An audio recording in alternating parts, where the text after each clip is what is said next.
보톡스는 처음에 이렇게 분말 형태로 나오거든요.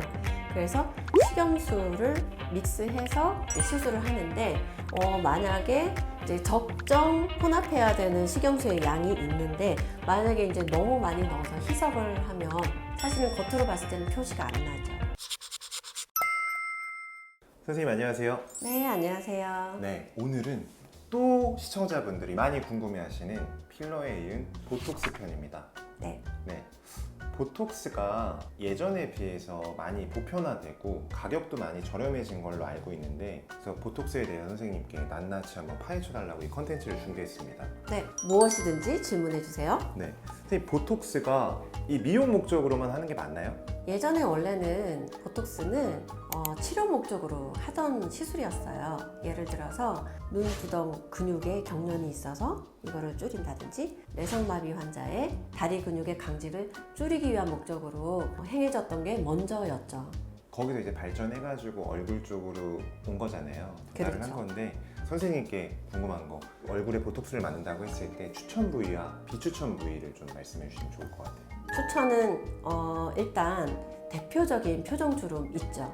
미간주름, 이마주름, 눈가주름. 요 세 부위는 대표적인 표정주름이고, 주름이 생겼을 때 정말 나이 들어 보이게 하는 원인이 되거든요.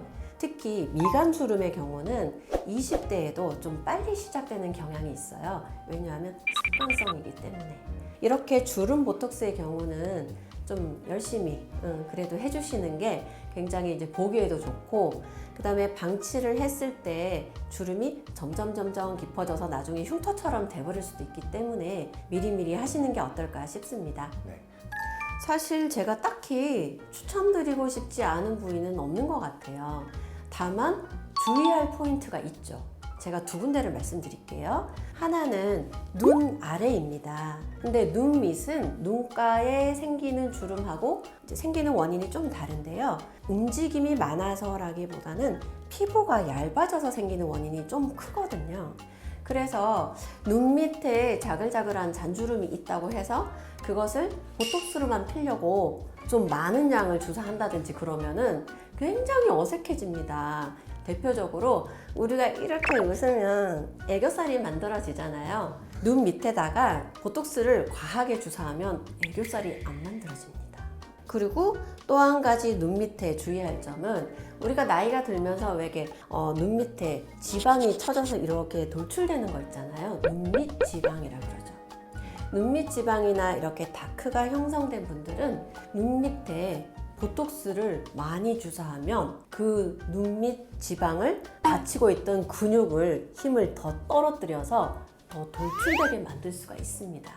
그래서 눈밑 지방이 좀 많이 있는지 체크하면서 주사를 놔야 됩니다. 우리 의사들 입장에서는. 네. 그리고 또 한 부위는 우리 눈썹 바로 위인데요. 눈썹 위 상방 2cm 정도 구역을 데인저 존이라 그래서 위험 구역이라고 합니다. 여기는 보톡스가 절대로 들어가면 안 됩니다. 왜냐하면 보톡스가 들어가면은 눈이 붓는 안검 부종이라든지, 심하게는 눈이 안 떠지는 안검 하수 부작용을 일으킬 수가 있습니다. 그래서 보통 이마 보톡스를 놓을 때는 그 위쪽으로만 놓고 있습니다. 가격이 정말 천차만별인 것 같거든요. 네. 이 가격적인 차이가 왜 이렇게 하늘과 땅 차이가 나는 건가요? 저도 항상 의문이에요. 도대체 왜 그런 가격이 나오는지 정말 이해가 안 가는 경우가 저도 종종 있는데요. 일단 보톡스도 좀 회사가 여러 가지 제품들이 좀 나오고 있는데, 좀 가격이 비싼 제품도 있고 상대적으로 조금 저렴한 제품도 있는 것 같아요. 네. 그런데 보톡스는 처음에 용액으로 나오는 게 아니라 바닥에 가라앉는 이렇게 분말 형태로 나오거든요. 그래서 식염수를 믹스해서 시술을 하는데, 만약에 이제 적정 혼합해야 되는 식염수의 양이 있는데 만약에 이제 너무 많이 넣어서 희석을 하면 사실은 겉으로 봤을 때는 표시가 안 나죠. 이제 희석을 너무 많이 해서 좀 원가를 줄이는 병원이 있지 않을까 좀 예상은 됩니다. 왜냐하면 이렇게 병원을 돌아 저한테 오신 분들이 가끔 하시는 얘기가 여기서 옛날에 저한테 보톡스를 맞았는데 한 4개월, 5개월, 6개월은 갔다. 그런데 이제 집 근처에 좀 저렴한 데가 있어가지고 갔는데 한 달 만에 돌아오더라. 이런 얘기를 하시는 거예요. 그럼 같은 사람이 다른 효과면 뭔가 이유가 있지 않을까요? 그리고 또 이게 직접적인 주사잖아요.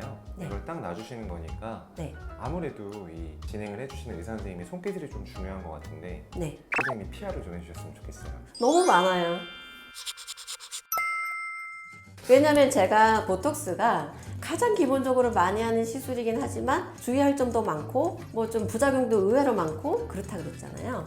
근데 이 보톡스는 정말 우습게 볼 일이 아닙니다. 우리가 뭐 눈 쪽으로 가면 안 되고 뭐 여러 가지 주의할 점이 있으니까 이제 놓는 그 주사 바늘의 각도도 약간은 다르게 놔야 됩니다. 그런 것도 있고 부위별로 좀 깊게 놓느냐 얕게 놓느냐 그리고 부위별로 양을 조금 많이 넣느냐 조금만 넣느냐 이것도 조금 다 다를 수 있습니다. 그래서 그런 것도 좀 주의를 해야 되겠고 그리고 제가 또 진짜 말씀드리고 싶은 게 있습니다. 여러분 스킨 보톡스 아시죠? 다른 말로 더모톡신, 더마톡신 이렇게 불리고 있는 시술인데요. 이 보톡스 시술은 근육 주사가 아니고 스킨에다가 얇게 여러 군데다가 이렇게 주사하는 방법이 있고 보톡스를 약간 더 희석해서 놓는 방법이거든요. 근데 이 스킨 보톡스 효과는 일반적으로 근육을 마비시키는 것보다는 다른 여러 가지 멀티 효과가 있습니다. 예를 들어서 잔주름을 좀 펴주게 한다든지 피지 분비를 줄여준다든지 혈관 수축 효과도 있고요.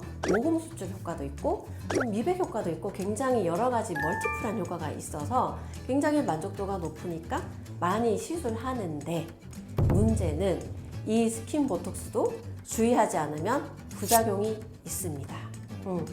왜냐하면 그냥 무턱대고 온 얼굴에 스킨 부스터 놓듯이 그렇게 똑같이 놓으면 좀 위험한 경우도 있고 과한 양이 들어갈 수도 있기 때문에 이제 표정이 좀 경직된다든지 그런 어색함이 올 수가 있고요.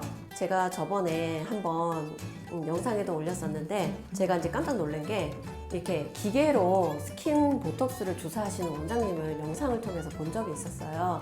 그런데 절대로 그렇게 하시면 안 됩니다. 왜냐면 스킨 보톡스는 포인트 놓는 포인트가 있고 각 포인트마다 어떤 깊이로 어떤 양을 놓는 게 다 다르기 때문에 굉장히 섬세한 시술이죠. 그래서 기계로 놓을 수가 없는 겁니다. 그래서 이 스킨 보톡스 시술도 만만하게 보지 마시고 굉장히 경험이 있고 스킬이 좋은 의사 선생님을 찾아가시는 것을 추천드리고 싶습니다. 일단 처음에 시작된 게 미국 엘러간사에서 나온 보톡스였죠. 그렇지만 이제 우리나라도 굉장히 기술이 많이 발달해서 많은 보톡스 제품이 출시가 되었는데요. 물론 이 중에서도 약간 퀄리티 차이는 좀 있는 것 같아요. 근데 제 개인적인 이제 소견이지만 그래서 요즘은 거의 국산 제품을 많이 우리나라에서 사용을 합니다.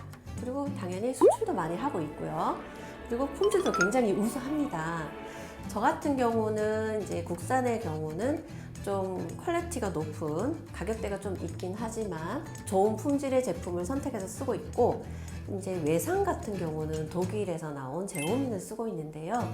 이 제품을 참는 경우도 있지만 내성이 좀 덜 생기는 보톡스이기 때문에 또 가끔 추천드리기도 합니다. 네, 좋습니다. 보톡스에 내성이 있다고 인터넷에 많이 이야기가 돌고 있어요. 네. 보톡스는 내성이 생기면 효과가 없다라는 말이 있는데 이 말 맞는 건가요? 일단 그 말은 맞습니다. 우리가 보톡스를 제조할 때 보톡스 균이 있고 여기에 어떤 그 제형에서 복합 단백질이 같이 함유하게 되는데요.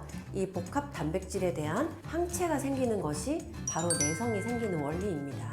그래서 보톡스를 좀 오랜 기간 동안 맞은 사람들이 가끔 내성이 생기는 경우가 있는데 제가 지금까지 20년 넘게 진료하는 동안 내성이 있는 분들 딱 3명 봤습니다. 그러니까 의외로 별로 없다는 얘기입니다. 그러면 도대체 누가 내성이 생기냐? 3개월 이내의 간격으로 좀 자주 맞으시는 분들이 확률이 좀 올라가고요. 그리고 한 번 맞을 때 너무 많은 양을 막 여기저기 있잖아요. 얼굴, 뭐 종아리, 승모근, 뭐 여기저기 좀 많이 맞는 경우에는 좀 확률이 좀 올라가긴 합니다. 그렇지만 굉장히 드문 현상이고요.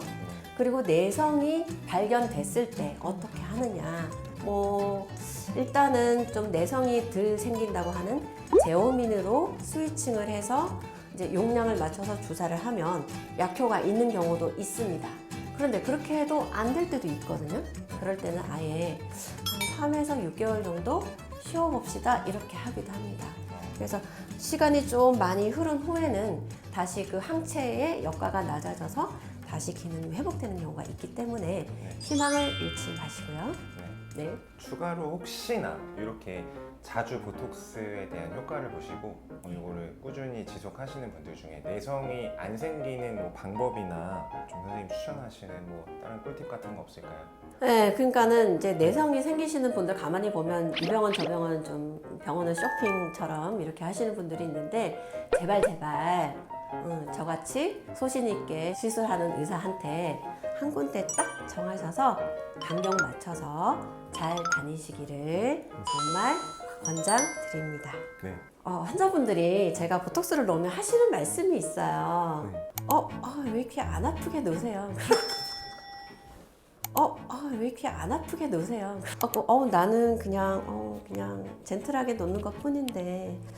근데 좀 그런 것 같아요. 좀 한 땀 한 땀 넣을 때마다 되도록이면 좀 덜 아프게 이렇게 순간적으로 탁 놓는 어떤 스킬이 있잖아요. 이제 그런 게 좀 환자들이 좀 느끼는 게 있는 것 같아요. 그래서 좀 편하고 덜 아프고 쾌적하고 정품정량 이렇게 시술을 잘 해드릴 테니까 저한테 많이 오세요. 감사합니다. 감사합니다.